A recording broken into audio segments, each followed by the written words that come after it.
Here's something I'm really looking forward to as the weather turns cooler. Football games, maple cinnamon lattes, and slipping into a cozy sweater from Quince. All Quince items are priced 50 to 80% off less than similar brands. That includes beautiful leather jackets, cotton cardigans, soft denim, and so much more, you guys. And Quince only works with factories that use safe, ethical, and responsible manufacturing practices. And of course, premium fabrics and finishes for that luxury feel in every piece. If you follow me on Instagram, you've seen me wear my new pieces from Quince, the 100% European linen wide leg pants and the 100% European linen tank that matches. They are the perfect mindless throw on and go to small group, record a podcast episode, coffee with a friend, or chase the boys at the park. So comfortable, can be styled so easily, and give a chic look with minimal effort, especially when you add a Quince sweater. Get cozy in Quince's high-quality wardrobe essentials. Go to quince.com/realtalk for free shipping on your order and 365-day returns. That's QUINCE.com/realtalk to get free shipping and 365-day returns. Quince.com/realtalk. Welcome to Oh and Also, the Friday bonus mini episode of Real Talk with Rachel Autry. This is where I get to slow down, hang out, share a little bit more about what's been happening behind the scenes, whether that's life updates, things I've been loving recently, a random thought I've had and I've been reflecting on. It's a space for me to chat unfiltered about the highs, the challenges, and some fresh insights from my walk with Jesus that have been shaping me recently. Think of it like a casual catch-up between friends, unscripted, full of heart, and perfect for easing into your weekend. So whether you're on a walk, driving, or curled up with your favorite drink, let's dive into this week's Oh and Also. I am 12 minutes out from being home to squeeze my babies, and this week was amazing. I was in Nashville for several different reasons. Number one, there is an incredible organization called Think by Gabe, Rebecca Lyons, Grant Skeldon, and they are just incredible. They're doing some awesome work in culture where they mix culture and church, and having just thought leaders share different aspects of conversations that the church should be a part of, that it's, I don't know, weird or hard or awkward to be around because we don't have the language to use to be a part of it. So anyways, they are informing and challenging and really mentoring people very, very well. So I was involved in some leadership stuff with a really incredible group of other people that are in similar and very different industries as me, and that was just so life-giving. So I'm on my way back home from that. And then also while I was in Nashville, if you listen to, actually let me just say this, if you have not yet listened to at least the first 3 minutes of this week's full episode on the podcast, then I need you to stop, pause, and go listen, because I don't want to spoil anything for you. Okay, I'm gonna give you a second to go do that. Push pause, go do that. If you're still around and you know what I'm talking about. Okay, so I went to That Sounds Fun Network Studios in Nashville. One, to do some fun strategy about how to take podcast next level for you, how to join arms with other podcasts who are doing something so similar or even just parallel, because, if you want to go far, go together, or you want to go fast, go alone. If you want to go far, go together. So yes, just trying to figure out how to go far together with other people in the podcast industry with the help of my incredible network. And then also, since I was in the studios, I invited some of my friends in Nashville to join me to record while we were there, and Chandler Ashcraft, Chan with the Boys, came on and we recorded what you heard this past Wednesday on the show, and it was just so much fun. So again, life-giving, and I feel like sometimes in my life I get in the weeds, and I say this to my friends, but I feel like experiences and weeks like these feel very Hannah Montana, Miley Cyrus, where I am able to tap into what feels like a dream in my home life, where I'm making peanut butter and jelly sandwiches for these littles, reading books, playing outside, playing with trucks, doing the hard work of raising littles. And then I tap out and I put on the jeans with the pearls on them and all the fun accessories, or a velvet suit, and I go to really fun events. And rarely is there an in-between. And I actually am craving in-between and praying for opportunities for places that I can bring my boys so that they can see mama do the thing. But anyways, so I'm on my way home from Nashville. But while I was there, if you follow me on Instagram, then you saw that I had a really funny, interesting, spicy thing happen last year at this exact same conference a year ago today. I'm like gonna tee up the story and then I have like a takeaway from it because whoa, it's powerful. So, and I'm telling on myself and I'm also telling on my friend, and they've given me permission to talk about this because whatever. It speaks to our character, and at the same time it totally does not, because there's grace, there's compassion, and we're humans. So what had happened was, about a year ago, went to Think Next Gen Summit in Nashville, just like I did this past weekend. And this time Thomas got to come with me, which was a huge privilege. He typically has a very different travel schedule than I do, and if he's home and I'm away, like that's what I prefer, is that one of us is home with the boys, and that we don't have to like call anyone necessarily to come in if we can be home. But this one particular time, I was like, you know what, I would love for you to be a part of this world with me for a weekend. How about you come with? So he was like, all right, cool, I'm there. So Thomas came with. Thomas and I showed up on the first day of this conference, and it's at the Nashville First Baptist Church. It is, or First Baptist Church of Nashville, don't know how you want to say it. It's like on Broadway in Nashville, and there's a lot of people there, and between parking and traffic and getting a seat once you're actually inside the conference, like it can just get a little like, I mean, people are saving seats and people aren't there. You don't know who's sitting where. And then there's one random seat in between a group of party of people. And then you're like, hey, can y'all scoot down so we can sit together? Anyways, that was what was happening, just to like set the scene. So we're going in, I think it's like 5 minutes before the first session starts. We're trying to find seats, and we end up walking up to the front because there was a lot of seats that looked available in the front. And I came in and I was like, hey, there was 2 seats, and I was like, hey, is anyone sitting here? And I looked at a girl and she's like, I feel like there was going to be someone sitting here, but they're gone now. So like sit down. And I was like, okay.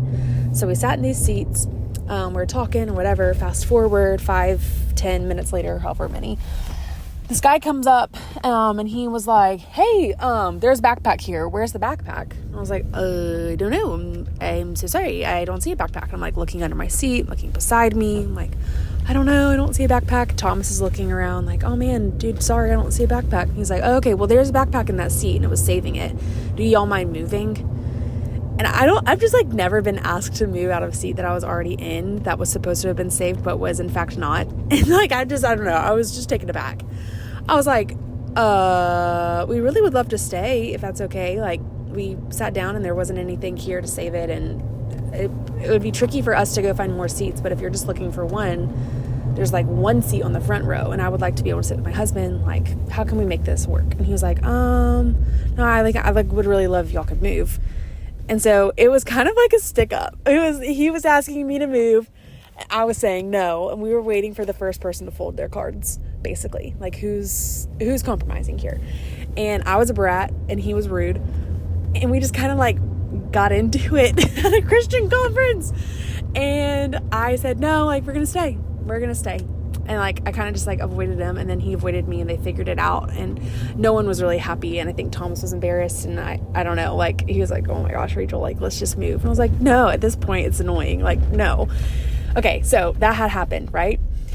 Fast forward, I go to another event that I'm invited to, except this time it's just only for specifically women leaders. And I see a girl that was in that group of friends that this kind of awkward encounter happened with, but it wasn't, like, I didn't know how she was tied in with the guy that I had this encounter with. So anyways, I get to know her. Her name's Ryan. She's precious. She's really cool. We like get to know each other. Don't spend a ton of time together at this women's thing, but whatever.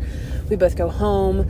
Fast forward, I get an opportunity to go to, I think if you follow me, you probably might even remember this, but I got to go to a really cool like focus group opportunity with Focus on the Family at their headquarters in Colorado Springs. And there was a few other people that were invited to this. Me, a few other people, like Jackie Hill Perry was there with Preston, and Tara Lee Koppel was there, and whatever, like a really cool group of people, right? But there was only, I think, maybe 11 of us. So just like ping your memory, that was this trip. Okay. So, yeah, so we go, I'm trying to think like how I should tell this next part of the story. So the first part of the focus group was really just kind of like a mingle, a network, like, hey, everyone grab your name tag, get situated, say hey, grab a LaCroix, and then we'll like sit down and actually start talking. So people were kind of just like coming into the door. It was at this really beautiful house in a living room. So it was a very intimate setting. I'm in the door. I think I'm talking to like Addison Bevere or something. And then all of a sudden, the guy that asked me to move out of my chair walks in with my new friend from this other women's thing, Ryan.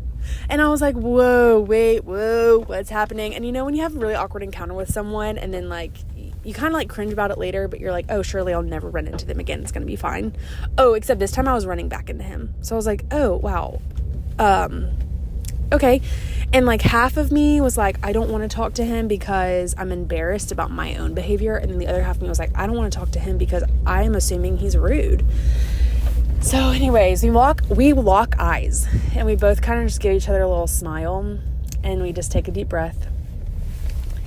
And he comes up to me. He definitely was the bigger person. He comes up to me. He goes, hey, my name's Corey. And I just want to apologize. Like, I'm so sorry. That was so rude of me. And I would love another chance to get to know you. And I said the same. I was like, Corey, hey, I'm Rachel. I'm really sorry that happened to you. I'm sorry for my behavior. That was really embarrassing. That's not who I am. Like, I should have just gotten up. He's like, no, you shouldn't have. No, like, you're actually, like, you know, that was really brave of you to say no, because like there was nothing wrong with what you were doing. And I was like, oh my gosh, so no, like if you did save the seats, like we totally sat in where you were supposed to go, and like that probably totally caught you off guard. It just was one of those like, I'm sorry, and a reconciliation moments, right? Okay, so now Corey, Ryan, and I, like, we've been to several other events now together, and it's totally fine. It's not super weird because here's the thing, because we reconciled. So before I tell the next part of the story, I guess I want to draw this out. If you're not hearing it, like, do not burn a bridge, okay? You will probably see people again that you think you would never would.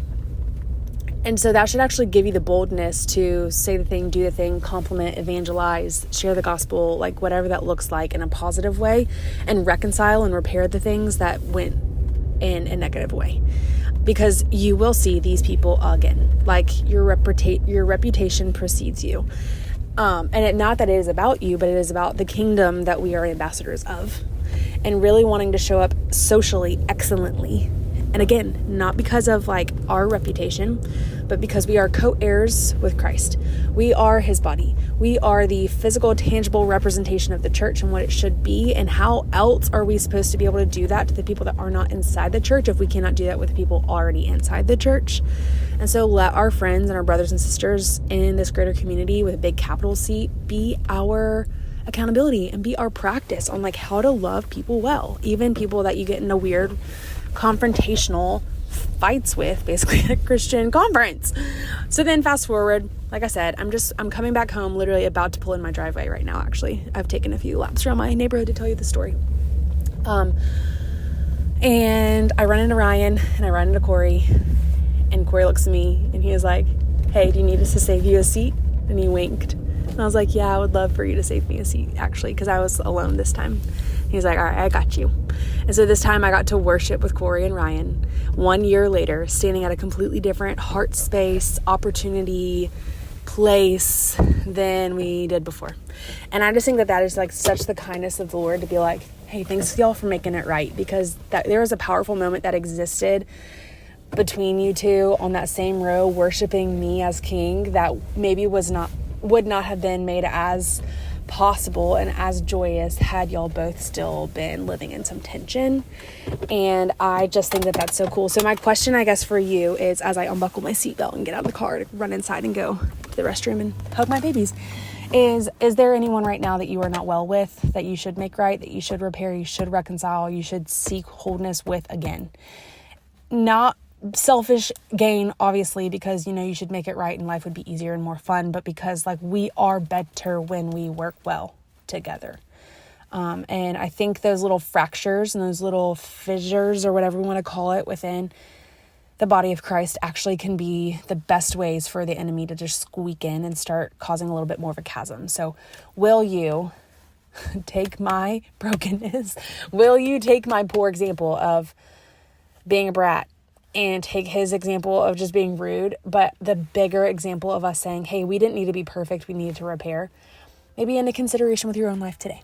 So that is my takeaway from this past weekend. And I think it was the greatest smile on my face. Like, wow, that was really cool. Like, that was growth. And I think that can exist for me beyond and for you beyond as well. Hope you'll have a great rest of your week.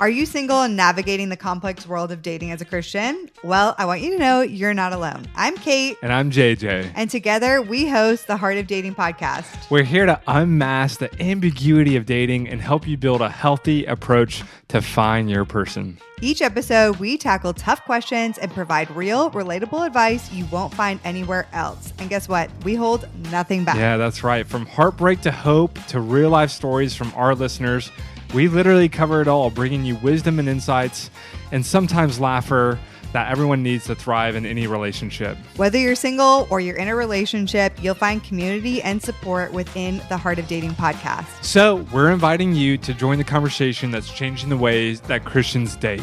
Literally, if you want to make dating better, come join us. Let's do this together. You can subscribe on your favorite podcast platform or find us on Instagram or on YouTube, Heart of Dating, and you can visit our website to learn more at heartofdating.com. Hi. Hello. Oh, no, I was talking to them. Oh. Yeah, we're supposed to be telling them about our podcast. Okay, can you start again? Yeah. Hello, we are Micah and Sarah, hosts of the Fortitude podcast. You may know us from TikTok or Instagram, where we love to have fun and bring joy to people. But we've also been through some life experiences that have tested and strengthened us as individuals and as husband and wife. Yeah, like grief, addiction, gay husband, miscarriage. And that's just to name a few. But we believe we are called to share about the ways our faith has pulled us through difficulty and the lessons we've learned along the way. We're going to be answering your questions and having guests on to talk about relationships, faith, mentality, ultimately all the things in life that make up the human experience. Because when you're in a tough season, it is so important to know that you're not alone and you are capable of making it to the other side. You can follow and subscribe to us on YouTube, Spotify, Apple, or anywhere you can listen to a podcast. We love you all and hope each week you will come away encouraged, hopeful, and equipped with something that helps you grow.